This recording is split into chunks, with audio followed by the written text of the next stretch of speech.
Hi guys, in today's video I'm going to show you how to paint ballet shoes in watercolor.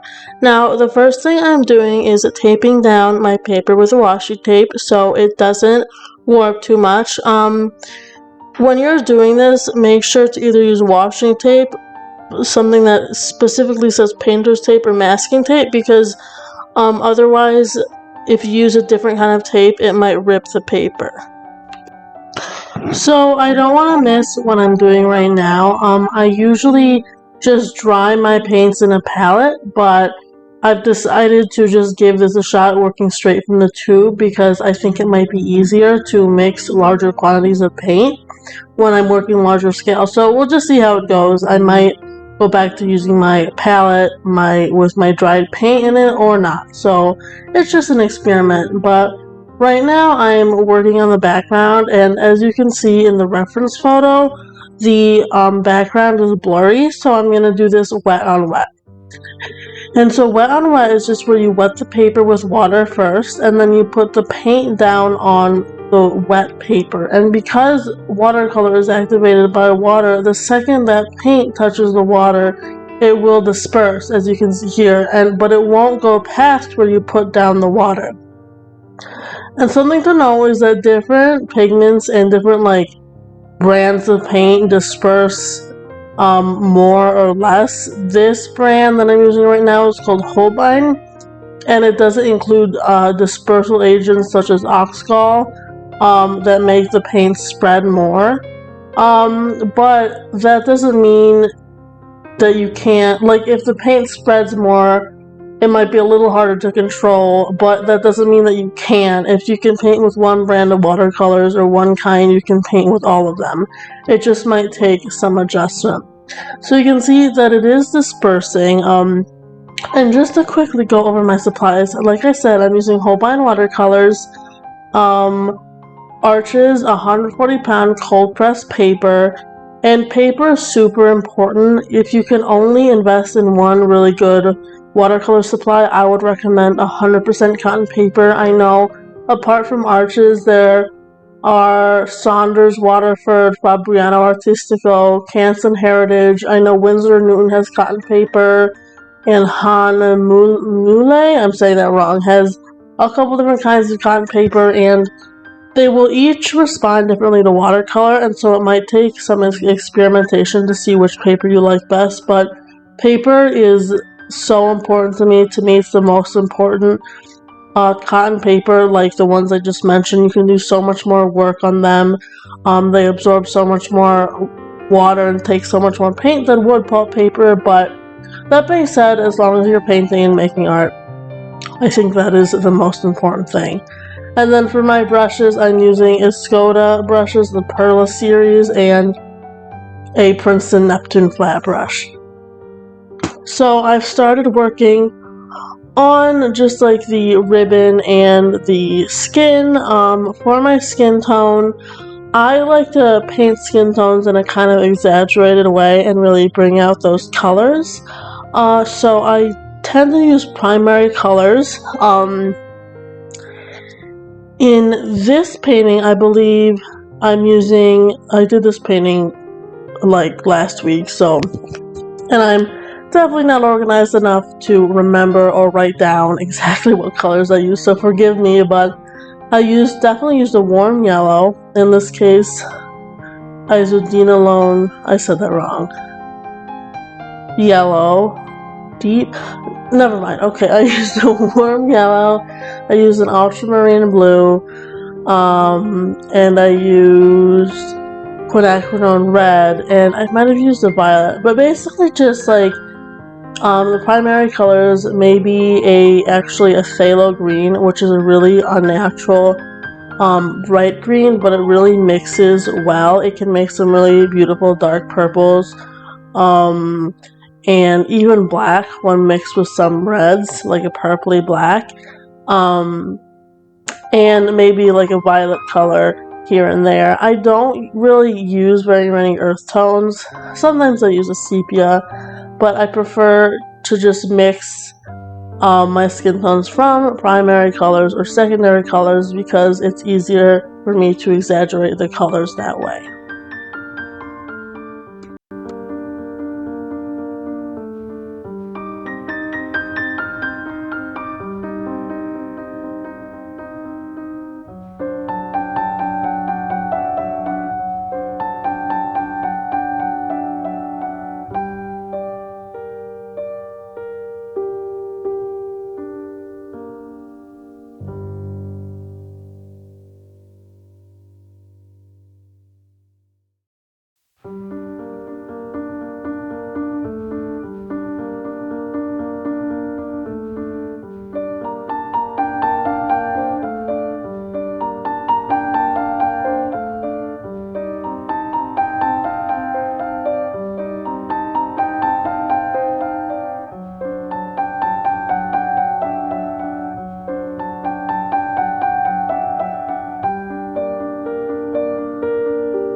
So working wet on wet is all about that water to paint ratio.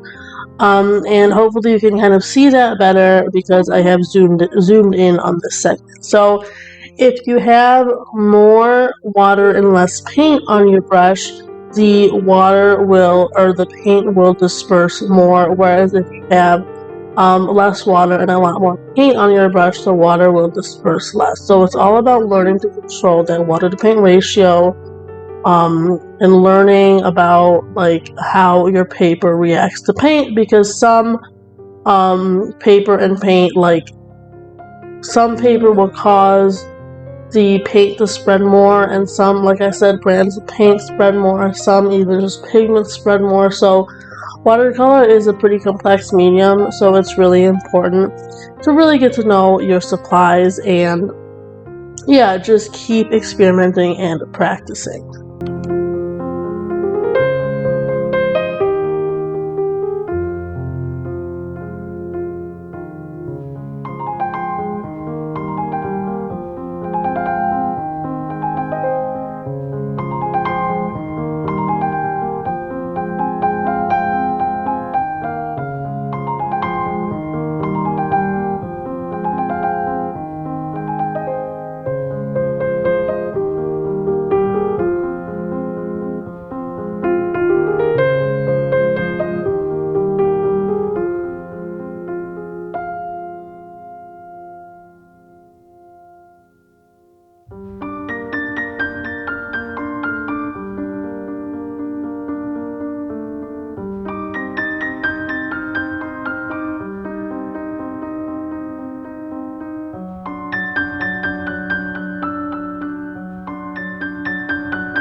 That's important to remember is that in watercolor we absolutely work from light to dark. It is an additive medium,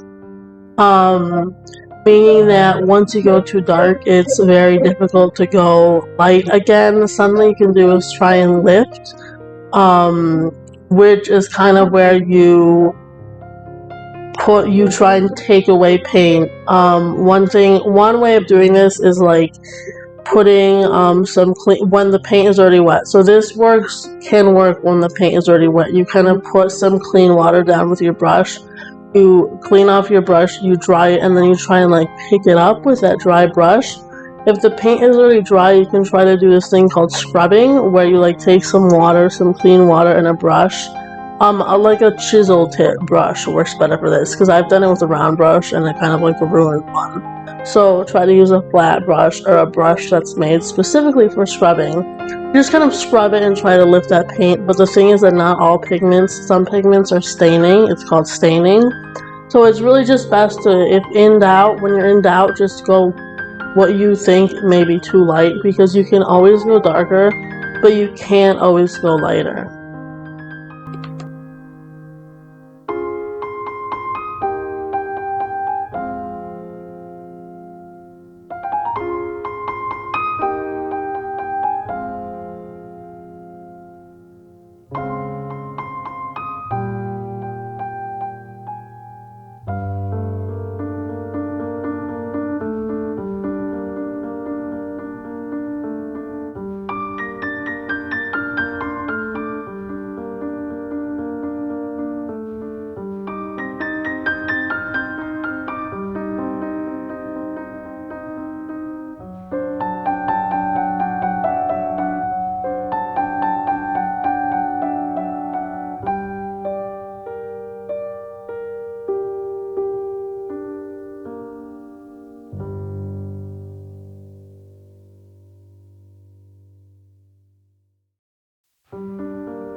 Sometimes when you're painting wet on wet in watercolor, it can kind of feel like a race against the drying paper.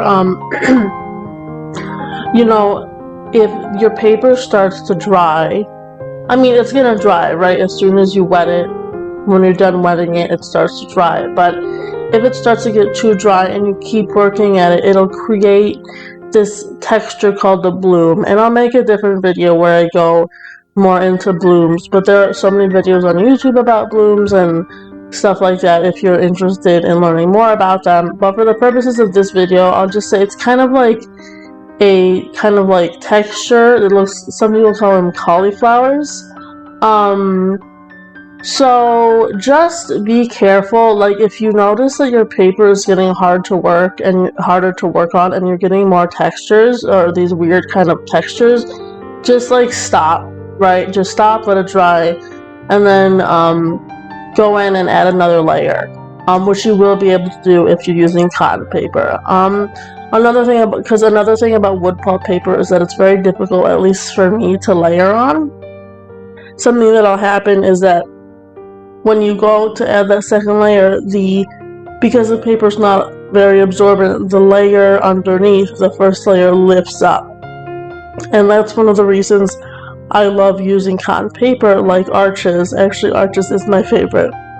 And then I also have used Hanemule, their collection series, which is actually a newer paper that I really like, and Fabriano Artistico. That's also a paper that I enjoy using, but Arches is definitely my go-to paper. But yeah, so if you're using cotton paper, you can definitely, not all cotton papers are super good for layering, but like I know the ones I mentioned do layer well. And layering, some people just do one layer paintings. There are ways to do that, but the way I paint, my style of painting and my method of painting, it's really important for me to have a paper that can layer well.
So that's pretty much all I have to say about this video. I really tried to keep it kind of loose and flowy.